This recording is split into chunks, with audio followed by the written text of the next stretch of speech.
नमस्कार, मैं हूं संजय शर्मा। आप देख रहे हैं 4 PM गुजरात। गुजरात लॉबी इस समय अपनी जीवन की सबसे परेशानी भरे दौर से गुजर रही है।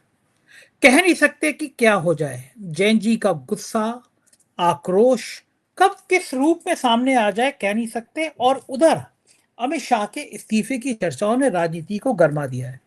दैनिक भास्कर के राजनीतिक संपादक केपी मरी के पास चलते हैं सारी बातें करने के लिए। 4 PM न्यूज नेटवर्क में बहुत बहुत स्वागत है आपका मलिक साहब। अभिनंदन आपका, बहुत सैल्यूट आपका। देखिए, मैं लखनऊ के दूसरे ऑफिस में हूँ। आज मैं लखनऊ में, कल दूसरे ऑफिस में था, आज दूसरे ऑफिस में हूँ। लखनऊ में मेरे 2 ऑफिस हैं, दोनों ऑफिसों से मैं शो कर ले रहा हूँ, जिससे आप ये ना कहें कि मैं मुंबई से ही शो करता हूँ। नहीं, बहुत बहुत धन्यवाद संजय जी। और आप लखनऊ में हैं, ये लखनऊ वासियों के लिए जो है बड़ी शुभ सूचना है। कई लोगों को चाय आपने पिलाई होगी, कई लोगों की चाय पी होगी। और शर्ट हाँ, का कल तो से जवाब रहता है। कल रात के शर्ट दो का तो बज गए जवाब मेरे को, आपका लोगों से रहता मिलते हुए 2 बजे छूटा। और कल का शो जो हो, परसों का शो जो है, वो आपका ऑस्ट्रेलिया से करूंगा। ऑस्ट्रेलिया से भी बहुत सारे भाई बंधुओं के, मेरे दोस्तों के मैसेज आए हैं। और नीचे नंबर है, फ्लैश हो रहा है। ऑस्ट्रेलिया में जो जो भारत के लोग रहते हों, मैं मिलने आ रहा हूँ आप लोगों से। जहाँ जहाँ प्रधानमंत्री जी से जो जो लोग मिले हैं, वो जरूर मिलिएगा मुझसे। मैं जानना चाहूंगा कि हमारे मोदी जी ने क्या क्या बढ़िया बढ़िया बातें करी हैं ऑस्ट्रेलिया में। अच्छा लगेगा ऑस्ट्रेलिया के लोगों से मुझे सुनना। आपका तो कुछ संदेशा नहीं देना है मलिक साहब, लोग ऑस्ट्रेलिया में आपको भी बहुत सुनते हैं। नहीं, नहीं, ऑस्ट्रेलिया में हमारे भी परिचित लोग हैं, हम उनको मैसेज दे देंगे कि भाई संजय जी से अगर मिलना चाहें वो मिले। दूसरी बात एक और आपको बधाई देनी है कि जो आपकी फिल्म जो सुपरहिट होने जा रही है और सरकार उसमें आपका सहयोग कर रही है प्रतिबंध लगा के। अब हमारी जो छोटी बुद्धि है, हमें समझ में आता है जो फिल्मों में लगाना, उसको ये करना, मतलब वो प्रचार करने का एक तरीका होता है। अब आपकी फिल्म को भाजपा इतना प्रचारित कर रही है, सरकार इतना प्रचारित कर रही है, उसके लिए आपको बहुत बहुत बधाई और शुभकामनाएं। हमें लगता है कि ये फिल्म भी आपकी सुपरहिट होगी। जैसे आपने झंडे सोशल मीडिया में गाने हैं, वहां भी झंडे गाने में जरूर आप पैंतरेबाजी धीरे धीरे आप भी सीख रहे हैं, उसके लिए संजय जी आपको बधाई। अरे कोई पैतरेबाजी नहीं, इतने मन से साहिया पिक्चर बनाई है। बहुत बढ़िया कास्ट है, और सेंसर बोर्ड ने पता नहीं क्यों अटका दी, उसमें कोई भी लेकिन ऐसी तड़का चीज नहीं देखिए, है। सेंसर बोर्ड का तड़का, बाकी तड़का, ये सियासी और ये सारी चीजें तो करनी पड़ती है कुछ भी काम करने के लिए। अगर आप राजनीति में सीधे रास्ते से जाएंगे तो आप ग्राम प्रधान का, पार्षद का चुनाव नहीं जीत पाएंगे। और सियासी कोई बात नहीं। पैंतरेबाजी करेंगे। अब मैं कोई बात नहीं। अब सियासी मैं और कंगना रनौत एक ही मंच पर आ गए। उनकी इमरजेंसी पिक्चर रोकी थी, और मेरी साहिया, SAHIYA साहिया मूवी जो है, वो सेंसर्ड बोर्ड ने रोक दी। तो अब हम और कंगना रनौत दोनों एक ही मोड पे आ गए। हालांकि इमरजेंसी को तो बाद में मंजूरी दे दी गई थी। देखता हूँ मेरी साहिया को मंजूरी मिलती है नहीं मिलती है। चलिए, एक अलग से एपिसोड करूंगा। आज की बड़ी खबर ये है कि जब जहाज डूबता है तो चूहे पहले निकल के भागते हैं। पूनावाला साहब बड़ा लंबी चौड़ी तकरीर दिया करते थे आके, और बीजेपी के पक्ष में सीना तान के वो बातें किया करते थे। अब भारतीय जनता पार्टी से उनका टाटा बाय बाय हो गया। वो कह रहे हैं कि मैंने इस्तीफा दे दिया, लोग कह रहे हैं उनको निकाल दिया गया। जो कहानी क्या है, ये पूनावाला एक मुकर वक्ता थे, चैनल पे इतने बड़े लंबा लंबा बखान करते थे। ऐसे विदाई के पीछे कहानी क्या है, क्या लगता है मलिक साहब आपको? संजय जी आप ये बताइए, जहां मलाई, कलाकंद, रसगुल्ले सब चल रहे हो, ऐसी दावत छोड़ के अपने आप को एकाएक क्यों जाएगा? और जब ऐसी स्थिति हो कि सामने कहीं कुछ इस तरह की व्यवस्था ना हो, तो जाहिर सी बात है कि उनको निकाला ही गया। खुद तो वो जाने वाले थे नहीं। और जिस तरह से वो बड़े बड़े दावे चैनल पर बैठ के करते थे, जिस तरह से वो विपक्ष के प्रवक्ताओं को खींचते थे, जिस तरह वो जुमलेबाजी भारतीय जनता पार्टी वाली करते थे, उससे तो बाकी कहीं रास्ता उनके लिए खुलेगा, इस पर भी मुझे संशय है। हालांकि हमने भी उनका ट्वीट देखा है, उनके बारे में खबर भी आई है कि फिलहाल वो राजनीति से संन्यास लेने जा रहे हैं और वो कहीं जो है ज्वाइन नहीं करेंगे। अब वो इतने भारी भरकम नेता है, मुझे लग रहा है राहुल गांधी भी परेशान होंगे उनको लेने के लिए। अखिलेश भी फोन कर रहे होंगे, ममता बनर्जी, राज ठाकरे सब लगे होंगे कि इतने बड़े क्रांतिकारी नेता अगर हाथ लग जाए हमारे लिए तो हमारी पार्टी का उद्धार हो जाए। लेकिन अभी वो कहीं जाने का विचार कर नहीं रहे हैं, थोड़े दिन आराम करेंगे, क्योंकि बहुत ज्यादा मेहनत उन्होंने भारतीय जनता पार्टी में की है। संजय जी, ये आपने जो कहा है ना कि जब जहाज डूबता है तो सबसे पहले चूहे भागते हैं, तो ये इसी प्रकार के चूहे हैं जो भागना शुरू इन लोगों ने कर दिया। और आप ये देखिए, ये तो छोटे मोटे कार्यकर्ता हैं। आज लगभग 10 दिन हो गए संजय जी, हाउस चल रहा है 10 दिन से। और 20 तारीख को दर्शन दिए थे हमारे आदरणीय प्रधानमंत्री जी ने लोकसभा के सदन में। और 20 तारीख को ही आपको पता होगा कि वो छात्रों का आंदोलन हुआ था, जंतर मंतर पर लाठी चार्ज हुआ था, उनका संसद मार्च हुआ। और प्रधानमंत्री जी उस संसद मार्च से इतने डर गए थे कि आपने अगले दिन फोटो और विजुअल सब देखे होंगे, जिसमें बंदूकें तान के बख्तरबंद गाड़ियों के पीछे जो है सेना खड़ी हो गई थी, सीआरपीएफ के जवान खड़े हो, इतना डर गए थे, सोचिए। और आप ये देखिए, वो 17 साल 18 साल 20-22 साल के युवा थे, उनके पास कोई हथियार नहीं था, सोशल मीडिया के अलावा उनके पास कोई हथियार नहीं था, जेनजी के अलावा उनके पास कोई दूसरा तरीका नहीं था। उससे प्रधानमंत्री जी इतने डर गए, इतने घबरा गए कि वो आज तक संसद के पटल पर नहीं आए। गाहे बगाए संसद में आते तो छुप के अपने कमरे में या मीटिंग में ले रहे हैं। और ये तो ठीक है, प्रधानमंत्री जी का तो ये दौर लगातार चलता रहता, हमने कई बार देखा है कि वो कई हफ्तों तक पार्लियामेंट नहीं आते, पिछले सेशन में भी आपने देखा था। लेकिन नया करिश्मा इस बार ऐसे हुआ, जो उनके रणनीतिकार थे, जिनको तथाकथित रणनीतिकार बताया जाता था, चाणक्य बताया जाता था, इस बार वो भी डर गए, वो भी भाग गए। क्योंकि अगर हम पिछले कुछ सालों से देखें संजय जी, जब जब विपक्षी दल का कोई बड़ा नेता या मुख्य नेता राहुल गांधी जब भी हाउस में बोलता था, तो उसको क्रिटिसाइज करने के लिए, उसको सारी चीजें करने के लिए बीच में खड़े हो तो बीच में वो रोकने का काम करते थे और बीच में दलीलें देने का काम करते। अब इस बार वो गया है लगा रखे, और दलीलें देने वाले भी नहीं दिखाई दे रहे कोई। दलीलें देने वाले नए नए सांसद, नए नए बच्चों को खड़ा कर दिया गया। अब बताइए, इतने बड़े हाउस में राहुल गांधी जैसे नेता को बांसुरी स्वराज क्या आईना दिखाएंगे, क्या करेंगी, उनको समझ ही नहीं आ रहा क्या बोला जाए। वो सूर्या साहब को ले आए वहां बेंगलोर से, वो क्या बोलेंगे। ऐसे ऐसे लोग जो है गृह मंत्री के बचाव में उतरे हैं, जिनको खुद ही नहीं पता है। ये तो यहाँ डायलॉग आ गया पुराने वाला कि बड़े मियाँ तो बड़े मियाँ, छोटे मियाँ सुभान अल्लाह। अरे भाई, बड़े मियाँ तो गायब रहते ही थे, ये तो छोटे मियाँ भी गायब रहने लगे। और संजय जी, सबसे बड़ी बात यह है कि आपने बिल पास किया है लोकसभा में, राज्यसभा में, और भारतीय जनता पार्टी ने व्हिप जारी किया था कोई सांसद गैर हाजिर नहीं होगा।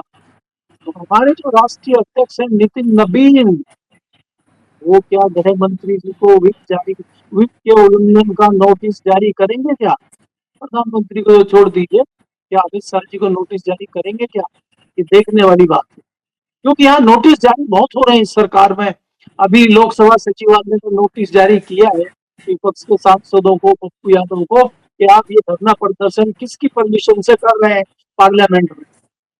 हमारा पूरा जीवन निकल गया पार्लियामेंट कवर करते हुए, कोई सांसद अगर प्रदर्शन कर रहा है, तख्तियां दिखा रहा है, कोई पोस्टर दिखा रहा है, हमें तो पता नहीं था कि भाई यहाँ पे भी परमिशन लेनी पड़ती है। जंतर मंतर पे आप परमिशन बता रहे हैं, अब आप पार्लियामेंट में भी परमिशन बताने लगे। आप ये देखिए किस प्रकार से ये सिस्टम बदल गया। लोकसभा सचिवालय का सिस्टम जो है एकाएक जागृत हो गया। जैसे जंतर मंतर का आपने देखा था, पुलिस प्रशासन जागृत हो गया था, और अभी तो आप अभिषेक दीपके को वहीं पे एयरपोर्ट पे जाके परमिशन दिया है। और बाद में जब 20 तारीख को धरना प्रदर्शन हुआ, कहा आपकी परमिशन कैंसिल हो गई है। मतलब जब चाहो परमिशन दे दो और जब चाहो परमिशन कैंसिल कर दो, ये सिस्टम है। तो मैं इसलिए कह रहा हूं कि जो सिस्टम का मजाक बना हुआ है और अपने हिसाब से जो ये चीजों को चला रहे हैं, वो भी बड़ा चर्चा का विषय बना हुआ है आज पार्लियामेंट में, और बाकी लोगों में बातें चल रही हैं कि भाई, अगर राम मंदिर पर गोली चलाने का आदेश मजिस्ट्रेट देता है या प्रशासन देता है, तो वहां आरोप लगाओ कि मुलायम सिंह ने आदेश दिया है। और जब यही बात दिल्ली में हो, तो आप कहो कि नहीं भाई, दिल्ली में तो कोई नहीं देता, यहाँ तो मजिस्ट्रेट देता है। तो मतलब मीठा मीठा जो है गप गप कर जाओ और कड़वा कड़वा थू थू कर दो, और अपना ये जुमलेबाजी चलते। अब संजय जी, जुमलेबाजी चलने वाली नहीं है, मामला बहुत गर्म हो गया है। अलग अलग जगहों पे, छोटी बड़ी जगहों पे आंदोलन शुरू हो गए हैं, और अब इनको समझ नहीं आ रहा है कि कैसे बचा।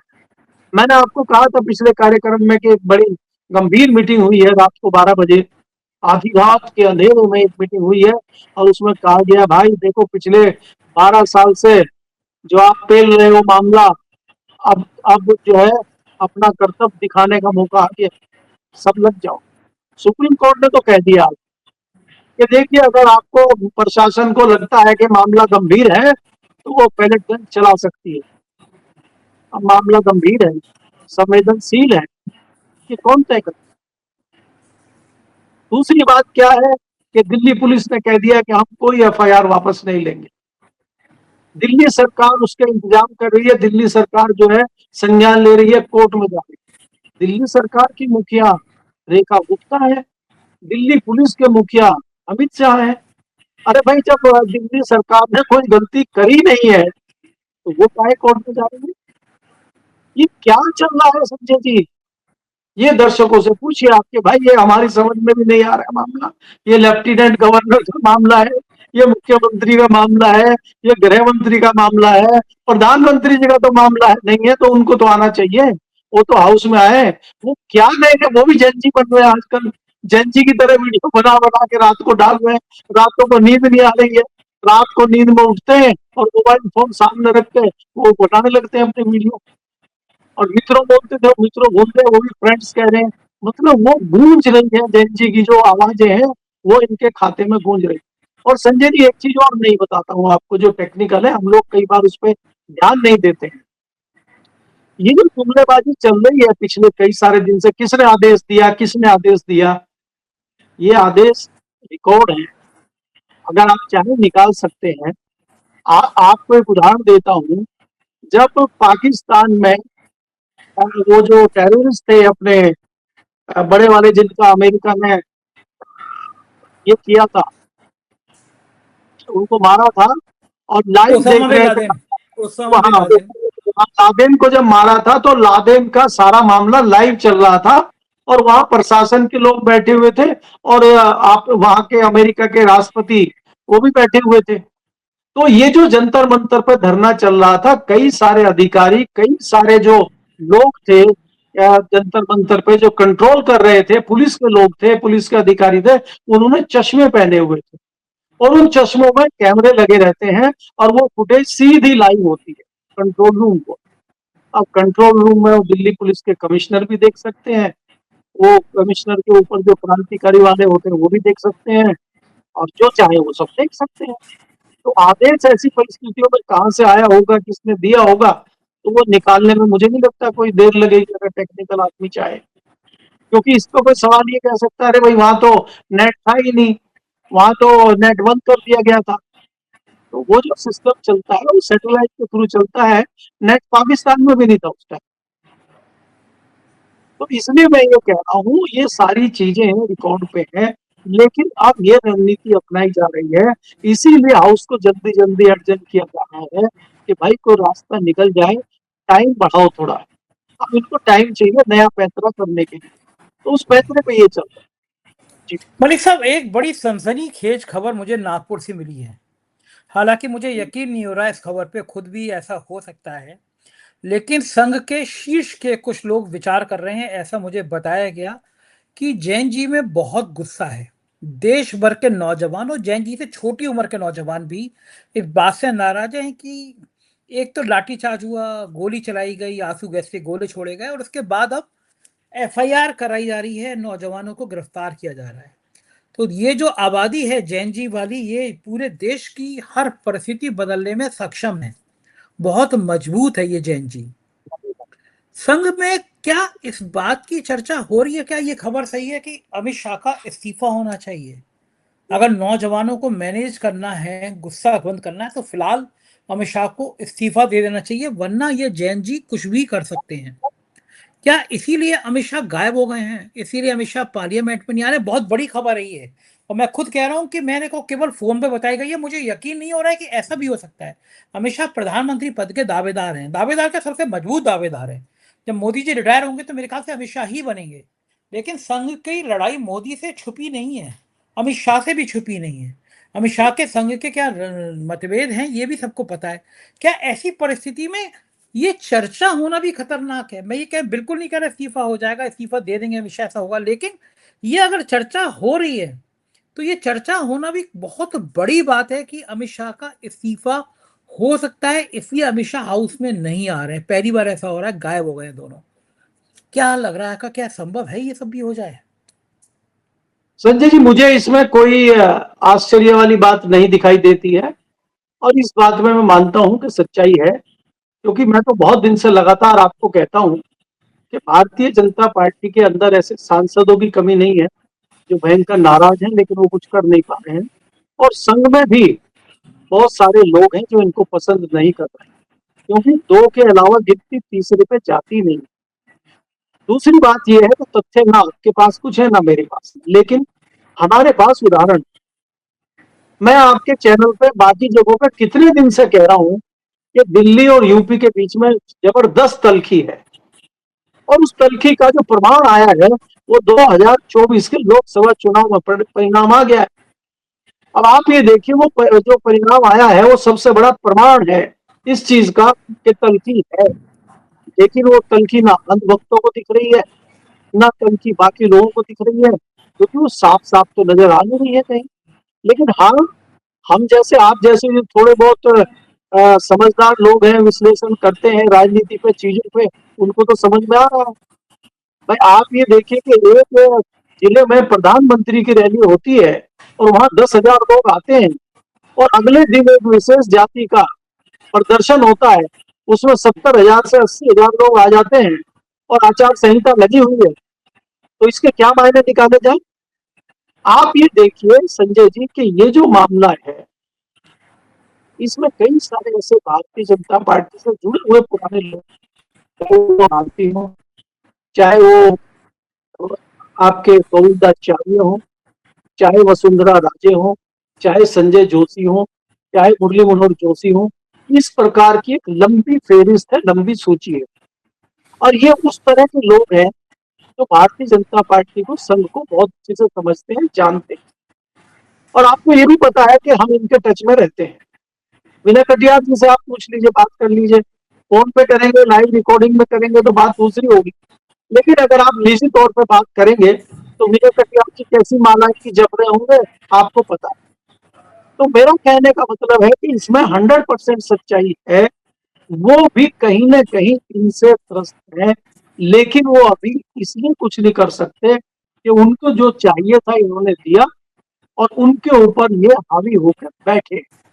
लेकिन अब पानी जो है नाक से ऊपर चला गया, और अब ये डिमांड जो है शुरू हो गई है कि इनको हटाए बिना काम नहीं चलेगा। पहले तो आप देख रहे थे ना कि धर्मेंद्र प्रधान के ही इस्तीफे पे ये हो रहा था कि बिल्कुल इस्तीफा नहीं होगा, और बाद में संघ ने और भारतीय जनता पार्टी के लोगों ने मिलकर कहा कि अगर इसका इस्तीफा नहीं होगा तो पूरा इस्तीफा हो जाएगा पार्टी का, सरकार का। मामला यहाँ पे कम गया आके, ये जन जी मानेंगे नहीं। तो अब ये आप देखिए कि दीपके ने भी कहा है कि जिस प्रकार से वादा खिलाफी सरकार कर रही है, या सीजेपी के दूसरे जो लोग हैं वो भी कह रहे हैं कि सरकार जिस तरह से वादा खिलाफी कर रही है, तो अब हम जो है इस्तीफा सीधा मोदी जी का ही मांगे। तो अगला आंदोलन अगर जैन जी का, संजय जी, होता है तो फिर वो आंदोलन टॉप के लिए ही होगा। वो आंदोलन इसलिए नहीं होगा, इसी बात पे गंभीर विचार संघ भी कर रहा है और बाकी इनके संगठन भी कर रहे हैं। भारतीय जनता पार्टी के लोग समय समय पे बोलते हैं, लेकिन फ्रंट पे आके बोलने की किसी की हिम्मत नहीं। आप सुनते हैं हमारे सुब्रमण्य स्वामी जी लगातार बोलते रहते हैं चीजें, हालांकि थोड़े दिन से उनकी भी आवाज कम आ रही है, उनकी आवाज को भी थोड़ा माइक बंद कर दिया गया है उनका, तो वो सिलसिला जारी है। दूसरी चीज क्या है ना, इनके यहाँ दूसरे तरीके से आवाजें बंद की जाती, बहुत सारे लोगों की आवाजें बंद। अब मीडिया एकाएक चीजें दिखा रहा है। ये आज की डेट में जो बात है, अभी तक फिलहाल तक जो बात है, बात ये है कि अमित शाह को कैसे सिक्योर किया जाए, इस पर अलग अलग क्षेत्र के अलग अलग लोग लगे हुए हैं। कहाँ तक कंट्रोल हो पाता है वो बात देखने की, क्योंकि कंट्रोल करने के लिए भी 10 दिन लगाए थे धर्मेंद्र प्रधान के लिए, लेकिन कंट्रोल नहीं हो पाया। तो अब सवाल ये है कि क्या जिस प्रकार से विपक्ष और जैनजी मांगना शुरू कर दिए हैं इस्तीफा अमित शाह का, क्या अमित शाह को बचाया जा सकता है? और अमित शाह को अगर नहीं बचाया जा सकता और एक बड़ा पिलर गिरता है, तो दूसरे पिलर में भूकंप आना तय है। और भूकंप आया तो फिर तो आप जानते हैं, फिर तो स्वाहा हो जाएगा सब। क्योंकि अभी तो एक बड़ा मामला अटका हुआ है ना उधर से चंपत राय जी का। चंपत राय जी भी तो बिलबिलाए बैठे हैं ना, वो भी तो उधर से कुछ चाह रहे हैं हाँ, पूरा मामला। आरएसएस जो है वो चाहता है कि इस मामले की लीपापोती ऐसे हो जाए कि चंपत राय पे और नृपेंद्र मिश्रा पर आंच ना आए। और क्या आपको लगता है कि ये मामला मैनेज हो जाएगा? लेकिन पार्लियामेंट में जिस तरह से प्रदर्शन हो रहा है, आज भी संसद में चंदा चोर गद्दी छोड़ और चंदा चोरों का पेटी लेके समाजवादी पार्टी, आम आदमी पार्टी और खासतौर से अखिलेश यादव और संजय सिंह जितना मुखर हैं, उससे ये राम मंदिर का चंदा चोरी वाला मामला निपटता हुआ नजर नहीं आ रहा। और जितना ये मामला तूल पकड़ेगा, मुझे लगता है उतनी ही सरकार की परेशानियां बढ़ती चली जाएंगी। क्या लग रहा है कि अगर ये राम मंदिर की चंदा चोरी ऐसी चर्चा में रही मलिक साहब, तो भारतीय जनता पार्टी क्या मुंह दिखाने लायक रहेगी? और आप क्या मानते हैं कि ये 12 सालों का सबसे बड़ा संकट है? मोदी जी इतनी असहज, इतनी ज्यादा परेशानी भरे हालात में नहीं रहे। 12 सालों के अंदर पार्टी के भीतर भी असंतोष बढ़ने की खबरें आ रही हैं, लोगों की नाराजगी बढ़ने की खबरें आ रही हैं। तो लगता है आपको चंदा चोरी मामला, जैन जी का मामला, ये सारे मामले इस तरह विश्व गुरु के इर्द गिर्द लिपट गए हैं, आसपास मंडरा गए हैं कि अब चाणक्य की नंबर 1 और नंबर 2 की जोड़ी कुछ कर पाने की स्थिति में नहीं है? अगर यही मुद्दा बढ़ता रहा तो क्या रूप ले लेगा मलिक साहब, क्या लगता है आपको? सचिन देखिए, ऐसा है कि अब जो दूसरे मुद्दे थे, चाहे वो करप्शन के मुद्दे हों, चाहे वो किसान के मुद्दे हों, चाहे वो परीक्षा लीक के मामले हों, चाहे रोजगार के मामले हों, सब मुद्दे गौण हो चुके हैं। ये जो राम मंदिर चोरी का मुद्दा है, और इसको जो जो चिंगारी निकल रही थी और उसको आग में तब्दील किया है नपेंद्र मिश्रा जी ने डकैती बता के, वो मामला बहुत बड़ा बन गया है। और वो ऐसा बन गया है कि जिस राम मुद्दे के चक्कर में भारतीय जनता पार्टी पिछले 3 दशकों से, 3.5 दशकों से राजनीति कर रही थी और फर्श से अर्श पे पहुंची थी, आज भारतीय जनता पार्टी के लिए वही राम मंदिर गले की हड्डी बन गई। संजय जी, बाकी मुद्दों पे अंधभक्त जो है वो कुछ नहीं मानेंगे। आप भ्रष्टाचार कहिए, मोदी जी को कुछ चोर कहिए, चंदा चोर कहिए, अमित शाह को कुछ भी आप कहिए, वो कुछ नहीं मानेंगे अंधभक्त। लेकिन अंधभक्त इस बात को मानेंगे कि भगवान राम सबकी आस्था के पुरुषोत्तम राम है, और मोदी जी ने उनका मंदिर बनवाया, मोदी जी ने उनको आदर के साथ अंदर बिठाया, वो शंकराचार्य को, बाकी साधु संतों को नहीं आने दिया, वो भी वो सहन करते। लेकिन उसी मंदिर में चोरी हो, बड़े पैमाने पर चोरी हो, तो अंध भक्तों को भी अपनी भक्ति पर शक होने लगता है। तो ये जो मुद्दा है भारतीय जनता पार्टी के लिए, मुझे ये लगता है कि सबसे बड़ा मुद्दा यही बनेगा, और भारतीय जनता पार्टी का जो ताबूत होगा उसमें आखिरी कील राम मंदिर वाली ही होगी। तो ये मुद्दा सबसे बड़ा मुद्दा बनने जा रहा है, और विदाई समारोह इस मुद्दे से ही होगा। भले ही राहुल गांधी कुछ भी कहते रहे, भले ही जैन जी कुछ भी करते रहे, हाँ प्रभावी रहेंगे वो मुद्दे, लेकिन सबसे बड़ा मुद्दा आखिर में यही बन के उभरेगा। क्योंकि भारत में सारी चीजें चलती हैं, करप्शन चलता है, हम तो हत्यारे को भी माफ कर देते हैं, फलाने को भी हम सब कर देते हैं, लेकिन हमारी आस्था से कोई खिलवाड़ करे और इसमें झगड़ेबाजी करे, तो भारत के लोग इसको नहीं सहन करते, क्योंकि ये आस्था का प्रश्न है। भाई एक आदमी करप्शन कर रहा है, हम तो ये मान के चल लेते हैं करप्शन कर रहा है, ठीक है, भुगतेगा पाप के। और यहाँ हमारी आस्था पे जो है डकैती डाल रहे हैं, हमें ही आप बेवकूफ बना रहे हैं, तो इस पे लोग पीछे नहीं हटेंगे।